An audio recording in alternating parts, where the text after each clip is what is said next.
নমস্কার বন্ধুরা, শ্রাবণী রান্নাঘরে আপনাদের সবাইকে স্বাগত জানিয়ে আমি আবারও একটা রান্নার ভিডিও নিয়ে আপনাদের সামনে চলে এসেছি। আজকের আমি আপনাদের পেঁয়াজ দিয়ে একটা অসাধারণ রেসিপি বানিয়ে দেখাবো। আশা করি আপনাদের ভালো লাগবে। তার জন্য কিন্তু আমার পুরো ভিডিওটা আপনাদের দেখতে হবে। আর দেখা শুরু করার আগে একটা লাইক দেবেন, সুন্দর একটা কমেন্ট করবেন আর শেয়ার করতে ভুলবেন না।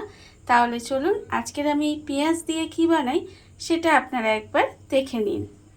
রান্নাটা করার জন্য প্রথমে আমি এখানে একটা মশলা রেডি করে নেব। তার জন্য নিয়েছি আমি এখানে মিক্সি জার, তার মধ্যে আমি দিয়ে দেব, এখানে রেখেছি আমি 1 চামচ সাদা তিল আর 1 চামচ পোস্ত আছে এখানে। সেই পোস্ত আর সাদা তিলটা কিন্তু আমি মিক্সির মধ্যে দিয়ে দিলাম।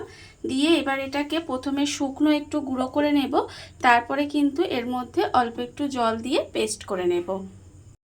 পোস্ত আর তিলটা আমি এখানে পেস্ট করে নিয়েছি। পেস্ট করা আমার হয়ে গেছে। এবারে আমি এটাকে আলাদা করে সরিয়ে রেখে দেব। আর অন্যদিকে দেখুন গ্যাসটা অন করে একটা কড়া বসিয়ে দিয়েছি। এবারে আমি কড়ার মধ্যে দিয়ে দেব তেল। এখানে আমি সর্ষের তেলে রান্নাটা করব। আপনারা চাইলে কিন্তু যে কোনো রান্নার তেলে করতে পারেন। এখানে আমি প্রায় 3 চামচের মতো সর্ষের তেল দিয়ে দিলাম। এইবারে তেলটাকে আগে একটু গরম হতে দিতে হবে। তেলটা কিন্তু খুব ভালোভাবে গরম করে নিতে হবে।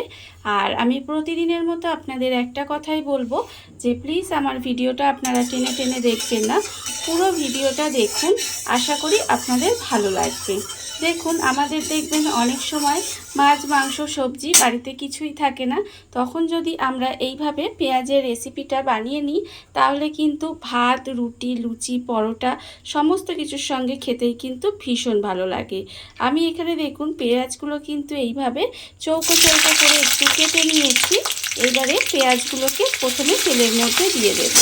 পেঁয়াজগুলো আমি এখানে তেলের মধ্যে দিয়ে দিলাম। দিয়ে পেঁয়াজটাকে কিন্তু হালকা করে ভেজে নেব। পেঁয়াজটা খুব লাল লাল করে ভাজার দরকার নেই। এইভাবে পেঁয়াজটা তেলের মধ্যে দিয়ে প্রথমেই পেঁয়াজটা একটু হালকা করে ভেজে নিতে হবে। পেঁয়াজটা আমার এখানে দেখুন হালকা করে ভাজা হয়ে গেছে। পেঁয়াজটা কিন্তু আমি খুব বেশি লাল লাল করে ভাজিনি, এইভাবে একটু হালকা করে ভেজে নিয়েছি। এবারে পেঁয়াজটাকে কিন্তু আমাকে আলাদা করে তুলে রেখে দিতে হবে। পেঁয়াজটা কিন্তু এইভাবেই হালকা করে একটু ভেজে প্রথমে আলাদা করে তুলে রেখে দেব। পেঁয়াজটাকে হালকা করে ভেজে আমি তুলে রেখে দিয়েছি। এইবারে আমি তেলের মধ্যে দিয়ে দেব আবারও কিন্তু একটা পেঁয়াজ। দেখুন এইভাবে সরু সরু করে কেটে রেখেছি। একটা পেঁয়াজকে চৌকো করে কেটে ভালো করে হালকা করে একটু ভেজে তুলে রেখে দিলাম। আবারও কিন্তু এইভাবে দুটো পেঁয়াজ এইভাবে একটু সরু সরু করে কেটে রেখেছি, মাঝারি সাইজের দুটো পেঁয়াজ। সেই পেঁয়াজটা কিন্তু আবারও আমি তেলের মধ্যে দিয়ে দিলাম। দিয়ে এবার এই পেঁয়াজটাকে কিন্তু একটু লাল লাল করে ভেজে নেব। খুব ভালোভাবে এই পেঁয়াজটা একটু লাল লাল করে ভেজে নিতে হবে। পেঁয়াজটা আমার এখানে ভাজা হয়ে গেছে। পেঁয়াজটা কিন্তু আমি এখানে সুন্দর করে ভেজে নিয়েছি। এইবারে আমি এর মধ্যে দিয়ে দেব, এখানে আমি রেখেছি রসুন, গ্রেট করে রেখেছি, মানে 3টে রসুন আমি এখানে একদম মিহি করে গ্রেট করে রেখেছি। সেই রসুনটা আমি এখানে দিয়ে দিলাম। দিয়ে রসুনটাকে একটু হালকা করে আবারও তেলের মধ্যে নেড়ে একটু ভেজে নেব, যাতে রসুনের যে কাঁচা একটা গন্ধ থাকে সেটা চলে যায়। রসুনটা কিন্তু আমি এখানে একটু তেলের মধ্যে ভেজে নিয়েছি। এইবারে আমি এর মধ্যে দিয়ে দেব টমেটো।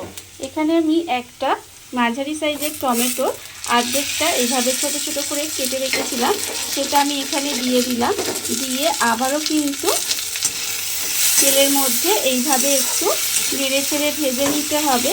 আর এই যে পেঁয়াজের সবজিটা আমি যে বানাচ্ছি সেটা কিন্তু খেতে ভীষণ ভালো হয়।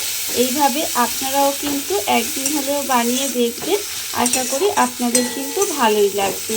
দেখুন টমেটোটা দিয়ে কিন্তু আমি আবারও কিন্তু একটু তেলের মধ্যে নেড়ে নিয়েছি। এইবারে আমি এর মধ্যে দিয়ে দেব আদা। এখানে আমি অল্প একটু আদা গ্রেট করে রেখেছি, সেই আদাটাও কিন্তু আমি এর মধ্যে দিয়ে দিলাম।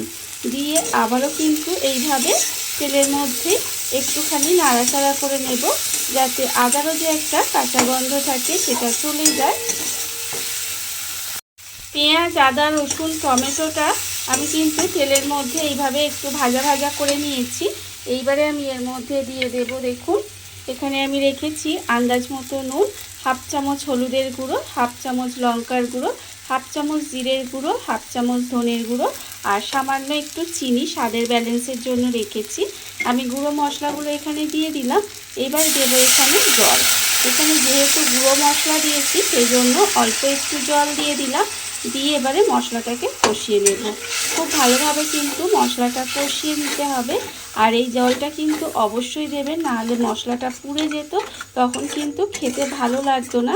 তাই এইভাবে অল্প একটু জল দিয়ে কিন্তু মশলাটা ভীষণ সুন্দর করে ভালো করে কষিয়ে নেব।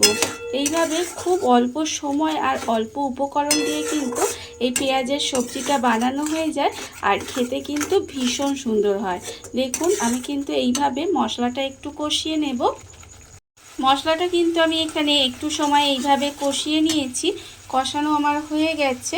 এইবারে আমি এর মধ্যে দিয়ে দেব যে মিক্সির মধ্যে এখানে তিল আর পোস্তটা বেটে রেখেছিলাম, সেই তিল আর পোস্ত বাটাটা কিন্তু এখানে দিয়ে দিলাম। দিয়ে আবারও কিন্তু খুব ভালোভাবে মিশিয়ে নেব।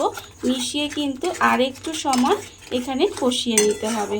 এইভাবে যতক্ষণ না তেলটা ছেড়ে দেয় ততক্ষণ পর্যন্ত কিন্তু খুব ভালোভাবে একটু কষিয়ে নিতে হবে। আর আপনারা তো সবাই জানেন যে মশলা যত ভালোভাবে কষানো হবে তত কিন্তু রান্নার স্বাদ ভালো হবে। আর এই দেখুন আমি কিন্তু এইভাবেই মশলাটা খুব ভালোভাবে কষিয়ে নেব। আর যারা আমার ভিডিও দেখেন, যারা আমার পাশে এতদিন আছেন, তাদেরকে আমি অসংখ্য অসংখ্য ধন্যবাদ জানাই। এইভাবে আপনারা কিন্তু আমার পাশে থাকবেন যাতে আমি আরও সুন্দর সুন্দর ভিডিও বানানোর উৎসাহ পাই। দেখুন আমি কিন্তু এইভাবেই মশলাটা খুব ভালোভাবে কষিয়ে নেব। মশলা কিন্তু আমার এখানে ভালোভাবে কষানো হয়ে গেছে। মশলা থেকে কিন্তু তেলটাও ছেড়ে দিয়েছে। যখন দেখবেন এইভাবে মশলা থেকে তেলটা ছেড়ে দিয়েছে তখন কিন্তু আমি এর মধ্যে দিয়ে দেব জল। এখানে কিন্তু যে মিক্সিটায় মশলা আমি করেছিলাম সেই মিক্সিটা ধুয়ে অল্প একটু জল দিয়ে দিলাম। খুব বেশি জল কিন্তু এখানে দেওয়ার দরকার নেই। আমি এখানে এইভাবে অল্প সামান্য একটু জল দিয়ে দিলাম। দিয়ে আমি কিন্তু গ্রেভিটাকে এইভাবে একটু ফুটতে দেব। খুব ভালোভাবে কিন্তু গ্রেভিটাকে প্রথমে ফুটিয়ে নিতে হবে। গ্রেভিটা এখানে খুব ভালোভাবে ফুটে গেছে। যখন দেখবেন এইভাবে গ্রেভিটা ফুটে গেছে তখন কিন্তু এর মধ্যে কিন্তু পেঁয়াজগুলো দিয়ে দেব। যে পেঁয়াজগুলো প্রথমেই আমি এখানে হালকা করে ভেজে রেখেছিলাম সেই পেঁয়াজগুলো কিন্তু এর মধ্যে দিয়ে দিলাম। দিয়ে এবার এটাকে খুব ভালোভাবে মিশিয়ে দেব। মিশিয়ে এইভাবে কিন্তু একটু সময় রান্না হতে দেব। এইভাবে কিন্তু একটু সময় রান্না করে নিতে হবে। দেখুন কত তাড়াতাড়ি রান্নাটা হয়ে গেল। আর খেতেও কিন্তু অসম্ভব সুন্দর হয়। বিশেষ করে রুটি, লুচি, পরোটার সঙ্গে কিন্তু খেতে ভীষণ ভালো লাগে। দেখুন এইভাবে কিন্তু আমি একটু সময় এটা রান্না হতে দেব। পেঁয়াজটা দিয়ে আমি এখানে এইভাবে কিন্তু একটু সময় রান্না করে নিয়েছি। রান্না কিন্তু আমার এখানে প্রায় হয়ে এসেছে। এইবারে নামানোর আগে এর মধ্যে আমি দিয়ে দেব খুব অল্প সামান্য একটু গরম মশলার গুঁড়ো। আর দেব আমি এখানে অল্প সামান্য একটু কাসুরি মেথি। আমি এখানে গুঁড়ো করে রেখেছি, সেই অল্প একটু কাসুরি মেথি ওপর থেকে গুঁড়ো দিয়ে দিলাম। এতে কি হবে, এই রান্নার স্বাদটা কিন্তু আরও অনেকাংশে বেড়ে যাবে। দেখুন অল্প সামান্য একটু গরম মশলার গুঁড়ো আর কাসুরি মেথি গুঁড়ো দিয়ে দিলাম। দেখতে যতটা সুন্দর হয়েছে খেতে কিন্তু তার থেকে অনেক বেশি সুন্দর হয়। এইভাবে আপনারাও কিন্তু একদিন হলেও বানিয়ে দেখতে পারেন। দেখুন রান্না কিন্তু আমার এখানে রেডি হয়ে গেছে।